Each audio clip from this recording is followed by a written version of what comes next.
Oh wait, don't forget the big in the front. Spiritual warfare going on before your own eyes. Communicate with angels and it really make your soul cry. Lord, forgive me for all my sins and all my soul ties. I know what I'm capable of and hold them back this whole time. Show resentment towards the system cause they really told. Why would I ever seek validation from a world that crucified a perfect man? It doesn't make any sense. Exactly. Sometimes I need to sit back and realize what I have on my plate before I ask God for more. Yeah. Because a lot of people want to be rich, but when they see a penny on the ground and pick it up, they aren't appreciative of it. Yeah. So how has God been blessing you recently? Dude, I've been stressing recently. You know what I noticed? Every time that I'm stressing about if I'm gonna pay rent this week, if I'm stressing about how much money I'm making, I always stress about it. But every time I put God first and lean on God's understanding, you don't have to worry about that, you don't have to worry about this, you know what I mean? It's all on His timing, it'll come when it comes. He will never leave you alone, you know what I mean? I've been thinking about the exact same thing. One of my buddies from back home is starting up this business venture that he's actually being pretty successful at it, and I'm looking at him and I'm he's getting right early with his finances and stuff like that, so I must have to get right as well. But I think I'm forgetting the foundational piece in that a lot, and that's just God, putting Him first in my business, or anything financial or even relationships. I think having Him as a foundation is just so key to success. Because you can always just lean on His understanding and not your own, because you know that your own understanding is going to fault you. And it's you were looking at your friend maybe God, why didn't you bless me with this yet? That's what I'm saying, and right? Sometimes it's the same thing for me. Sometimes I need to sit back and realize what I have on my plate before I ask God for more. Yeah. Because a lot of people want to be rich, but when they see a penny on the ground and pick it up, they aren't appreciative of it. Yeah. You know what I mean? No, I feel that, yeah. It's crazy, bro. I feel like I gotta count my blessings more, because I wanna, live this lavish lifestyle and make all this money and, please myself from a worldly perspective, but I keep forgetting how many blessings I truly do have. Right. Because I'm already at square 50, bro. I'm not starting at square one. I already got blessed with all these different things. There's food on my plate every single night. Rent is paid. Bro, you're in college. Yes, a lot of people don't get the chance to go to college. Bro. Yeah. But everyone's route is also different. You know what I mean? Whatever God has planned for him, you, me, it's all different. You know what I mean? Yeah. A lot of people stress on our own timing. Yeah. But realizing it's not our timing. Yeah. Something I also struggle with is just instead of saying I have to go to practice today, or I have to go to work today, or I have to go to school, you get to go. I get to go to these things, right? Because dude, there's people that are just not fortunate enough to even do any of the things that I'm doing. I see these as chores, but other people see these as blessings, and I feel like I really just have to kind of grasp that idea and just get under the fact that I'm blessed to be able to do these things that I may not enjoy in the moment, but they're gonna benefit me in the long run. A lot of people aren't even, they don't even get the opportunity to get an education. I'm getting an education.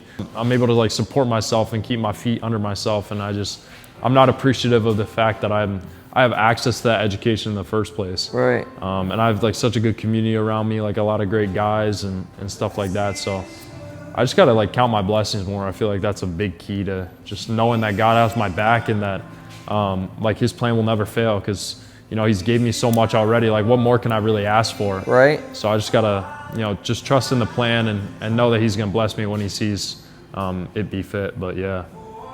The other day in church, we were learning about the word Christian, but not Christian, Christian-ish. Yeah. Are we wanting to live our life how we want to live it? Yeah. Because before I started with my faith journey, when people ask me if I'm a Christian, I'd have a hard time answering that. Yeah. I'd be like, am I a Christian? Well, let me take a step back and look if I'm a Christian. Yeah. Am I living life like a Christian? Am I living how Jesus wants me to live, or am I living how I want to live? Yeah. So I'm Christian-ish, because I'm thinking of a life I want to live, that I need to live, that I get to live with Jesus, while I'm still carrying on the same habits that I have now. Yeah, no, I feel that. That conversation ties into lukewarmity and stuff like that. And exactly. Yeah, you read the scriptures and stuff like that about how He spits people out of their mouth if they're lukewarm, neither hot nor cold. We're literally learning about that. Yes. Yeah, for sure. And just, yeah, I know there's like a gap between the person that I am and the person that God wants me to be. Right. And I just got to know that every day again, we all fall short of the glory of God. I just got to get that 1% better every day. And am I gratifying my flesh or am I gratifying my spirit? And I have to ask that question whenever I do an activity. And make sure everything just glorifies Him. You know, you see these athletes on Instagram and stuff like that. Some of these NFL athletes, like they're praising God with every single move that they make. Are they glorifying what they have accomplished, or are they glorifying the fact that God allowed them to accomplish that and led them to that path? They're glorifying God for what like He has given them, and they're really good at counting their blessings and know that they were put on the NFL for a purpose, to share God's word, and they weren't put in the NFL just to solely provide for their family. That's part of it, but they weren't put in the NFL just to make all this money, but they were put in the NFL to spread a message as well. And I think they really came to the realization of that. Really, am I really glorifying the Lord with every single move that I make? Like, am I giving Him the flowers that He deserves for putting me in the position to be able to, do these activities and stuff like that? Or am I just being, am I calling it my own luck or my own, like my own habits and my own strength and stuff like that? The way we react to things, are we reacting to things how Jesus would react to things, or are we reacting to things the like humane way? You know what I mean? So it's like, when I tend to get mad, like, it's okay to get angry. Yeah. It's okay to be mad, but it's how you react when you're mad is that what leads people into sin. Right. Yeah. I know the scriptures say, like, don't go to bed angry. Like, don't go to bed with an angry heart. Like, you have to just like clean your soul like before you go to bed. Like, you can't go to bed angry, because like at the end of the day, you just have to acknowledge that like you woke up today and you took a breath. Like, there's nothing to be angry about. Like, you're given life. Like, that's the most important thing ever. And yeah, you just can't go to sleep with like a bad attitude, because then it's going to carry on into the next day. Like, each day is a new blessing. Each day is a new opportunity. You got to go to bed with like peace and like a nice mindset, and be like calm and under, just in God's plan, and just reap the benefits of like His overflowing grace and love. And just like, because you didn't have to wake up today, but like God allowed you to. So we got to just accept that, and it's like, we got to thank Him for way more things, to be honest. And a big reason like I started like with this YouTube journey, it's like, bro, what I realized going into is like, people are always going to hate, people are always going to be mad. But why people are judging me, but they also judged a perfect man. You know what I mean? They crucified a perfect man. No, for sure. So why am I worried about how people are judging me? You know what I mean? So people are going to judge regardless, because if they judge the perfect man, and the perfect man paid the price for all of us, that's real. Like, He suffered so that we could live, so that we don't have to suffer. Whenever I find myself being too judgmental, my dad brings this up a lot. And who are you to judge someone else when you can't like take the plank out of your own eye? Like, you can't take the speck out of your own eye. Like, you're still impure yourself. And then like what you said, like, they literally crucified a perfect man. He couldn't do anything else. Like, they couldn't obey the first covenant laws at all, so they had to send His Son, and then they couldn't even obey His Son after they knew that He was perfect. They could see like the fruit that He was producing, and still like they still disobeyed Him. So why would I ever seek validation from a world that crucified a perfect man? It doesn't make any sense. Like, it's not the glory of the world that I should be worried about. It should be the glory of like the perfect man who died on the cross for our sins. Like, it doesn't make any sense why I would ever find myself interested in gratifying what this world wants from me instead of what God wants from me, because they are like, they literally, That's why sometimes I always tend to sit away from the bigger crowd, because the bigger crowd will always judge the person sitting alone. You know what I mean? But Jesus is with those, He's with everybody, but He's with those who are alone. Who are going through things. And when I judge, it's like, who am I to judge? Like, I'm the same as them. Like, I'm not perfect. They're not perfect. I like the scriptures where it talks about like, it talks about that like God He's not a university for the royalty, but He's a hospital for the broken. He's not here to, teach people how to be a Christian who think that they're perfect. Like, He's here to heal the broken, and the sinners, like the people that can humble themselves before God and just know that they're not you know, perfect, and they always fall short of the glory. Something I've been struggling with recently, sin of gluttony. Like whether it be in the overindulgence in food, or, you know, whether it be with my phone, dude. I think the phone is just such a big distractor from like the real importances of this world and like Have you tried fasting? I have not, bro. Like every time I say I'm gonna fast, like I kind of just shy away from it. Like try giving up something you need for time with Jesus, bro. Yeah. I hear about fasting a lot, bro. I get the reels on my page and stuff like that, and I get the posts about fasting and how beneficial it is, but I kind of just shy away from it because, again, I never want to like crucify the flesh, bro. It's hard. What would you say your favorite worship song is and why? Dude, it used to be this one, I'll Come to the Altar, but I'd say it's either Lean Back. I've always liked Graves into Gardens. That's a good one as well. That's a good one.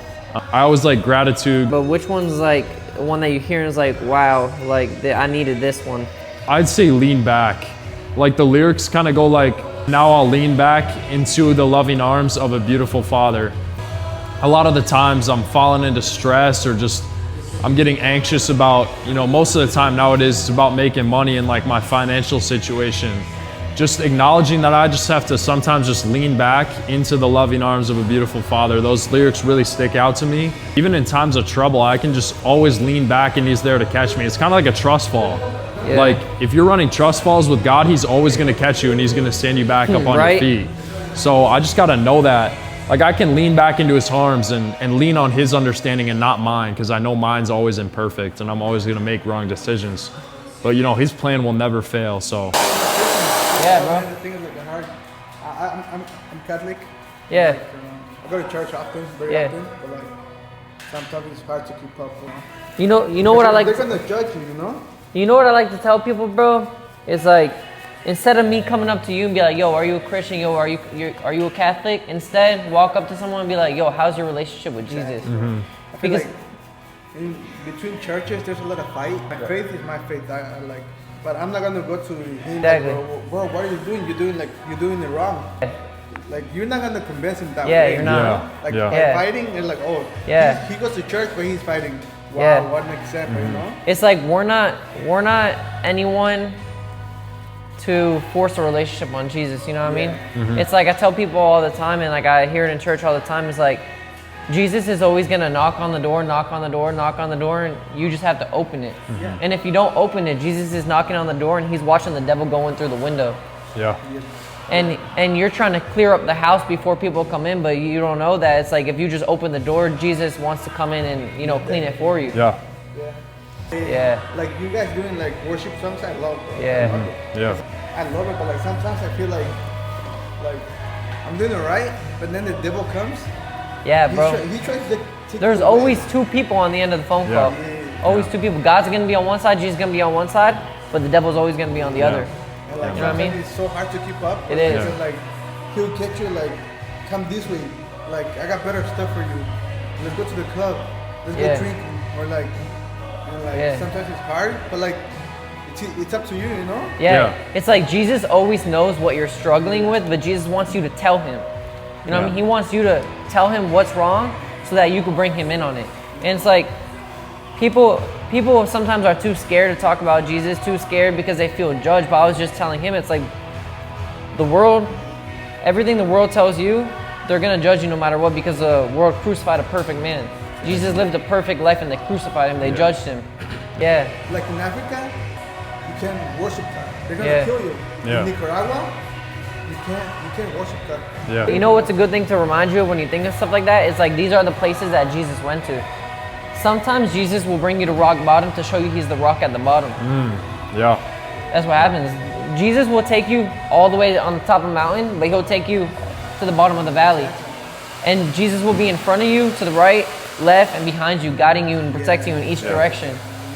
You're gonna put like a problem in front of you or like a sin in front of you. Yeah. It's up to you to like follow the problem. Yeah. Like you said, am I gonna go to bed mad, angry? You know? Yeah. See, it's okay to be mad, but it's how you react when you're mad. Yeah. That's the problem. A lot of people, they go through bad things and they're like, oh, Jesus, why'd you do this to me? But Jesus didn't do it to them. The devil did it to them. Jesus is going to be the one who takes you out of that. It's like, people are like, oh, Jesus, why'd you do this to me? But Jesus didn't bring evil, bro. Yeah. Like, got into a car accident, bro. Why, bro? Yeah. Like, I broke my arm, bro. Why, bro? It's your fault. Like, it happened for a reason, you know? Not only that, bro, it's like Jesus didn't cause that accident. Jesus didn't cause that broken arm. Mm-hmm. But Jesus is the reason you're still alive right now. Yeah. Waking up is a blessing, bro. Exactly. Yeah. Like I heard, like... he was saying, I need to go to school. No, I get to go to school. Yeah. Mm-hmm. I'm blessed, bro. Cause my dad, he went to second grade, bro. Yeah. After that, that's it. Yeah. Dang. I didn't want to go to college, but it's a blessing for me. You're in a great spot, bro. Like I was in FGCU too. I just got done last semester, but I had to talk with God because I used to play soccer growing up. And I always thought college soccer. I had to talk with God, and what He wanted for my life is different than what I wanted for my life. Yeah. Lean on Jesus' understanding and not our own Yeah. understanding. When we start leaning on our own understanding is when we get lost. One thing I can also tell you, bro, is you'll never really understand how good you have it until you see someone that will literally put their life on the line to be in the position that you are in today. Like, I guarantee you, there are millions of people that would do the most unexplainable things on planet Earth just to get into the position to where you are right now. Whenever you don't feel like you're blessed or you don't have enough or you still want more, you're craving for more, like worldly desires, literally just take a look at some of the less fortunate places on planet Earth. They will do anything to get into the spot to where you are, like I am, where Nick is. I wish I had more money to but am I gonna use that money for a good reason? Or Yeah. a bad reason, you know? Yeah, I feel If that. have more money, I might get lost in the world. You know? Yeah, no, for sure. Like- Maybe God is like restricting your income right now. Like, you got to look at it from a different perspective. Maybe He hasn't blessed me with that business opportunity right now. Maybe because He's preparing me for something bigger down the road. Maybe He's building you up to be a bigger person. And then down the road, He'll bless you with those things. And then you'll be able to actually enjoy your blessings like with a prepared heart. And It was nice to talk with you guys. I gotta go. I gotta have Nice to meet you, bro. What's your yes, name? sir, bro. Tadeo. One last thing, bro. It's about what you do in your own time with God. Like when you're in that dark room and you're alone by yourself talking to Jesus, like it's about who you are during that time. It's about the relationship that you have with God. It's not how many worship songs you sing or how loud you sing or how many times you read your Bible. Like, what am I doing with God one-on-one? And that's what matters in the end game. Like that's what earns your salvation. A baptism doesn't earn your salvation. Like being confirmed doesn't earn your salvation. You don't need religion, you just need God, like at the end of the day. But you don't buy your ticket through the church, you buy your ticket through those late nights up with God and like talking to Him. Exactly. And, like, religion separates people, bro. Sometimes it brings people like further from Jesus. like I'm tired of like people just being divisive around just all of the different denominations and stuff like that. Like it's literally just what you do with Jesus on your own, and that's what earns your ticket to salvation. I'm more of like I care about my intimacy with God. I care about like how I react to His teachings and how I'm following Him, how I'm portraying His image.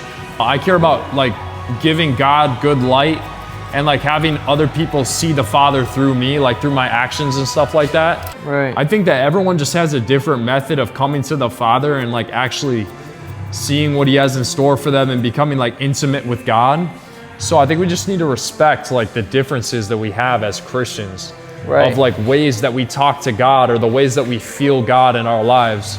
Instead of just looking at like a religious service and being like, yo, that's disgusting. Why are they doing it that way? Or just like, we just need to accept that everyone comes to the Father a different way and everyone has their different methods on their road to like salvation. There's no one singular practice or one like singular thing that you can do on this earth that'll earn your salvation. The personal relationship is the thing that people need to focus on at the end of the day. But it's good that we're able to have that conversation with Him and it's not dividing us, you know what I mean? Yeah. I want people from all denominations to come up to me and like ask me questions. And like kind of get curious about it, like my beliefs and stuff like that. And I want to know other people's beliefs and stuff like that. I want to be able to bond with them and like realize our differences in some of our tradition and stuff like that, but still know that at the end of the day, we're both saved because God came and He sent His Son, and we have those core beliefs and we obey God and His teachings. How am I supposed to like share the gospel with my friends, or what's the best way that I can get the good news to spread to like my buddies. Sometimes it's not what you say, it's just what you do. Yeah. You know what I mean? Yeah. I mean, that's what I have to learn too. It's like, it's not gonna always be what you say, but what you do. Yeah. Do your actions reflect on what you say or what you ever said to them? Yeah. You know what I mean? Because you could say all you want, but if your actions aren't aligning with that, how is that a good representation of what you're saying? You know what I mean?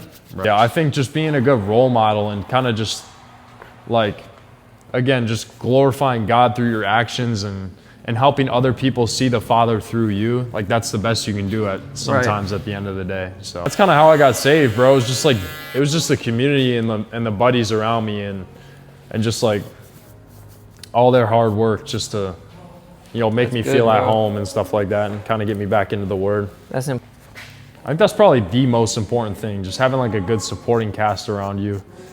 You know, a lot of people will be like, oh, well, how do I pray? It's like, talk to God. Sit there, literally sit there, take time. Yep. And talk to God. Like God's always listening. Yep. I firmly believe like you have your loudest conversations with God when you're in silence. All right, guys, that's gonna wrap up today's video. I had a good talk with my boy Caden today. Yes, sir. On our faith journey and where we are with God and just connecting and seeing what each other are going through and how the Lord has helped us go through these problems. So it was Jesus just allowing ourselves to open up about what we're going through. So thank you guys for watching. Thank you, Caden, for being here today. Yes, sir, bro. Yeah. Appreciate you, dog. Cuts are always fire and the faith talks are always good as well. If you need a good barber in the area, just hit him up. But I think like we just got to start opening up about our faith more. And this is a good conversation. This kind of like took us out of our shells and we just got to discuss things a little on camera and just kind of get the word out there. So, yes, sir. All right. If you guys have any questions, just comment down below and maybe we could help you with your faith journey too. And subscribe. Yes, sir. God bless.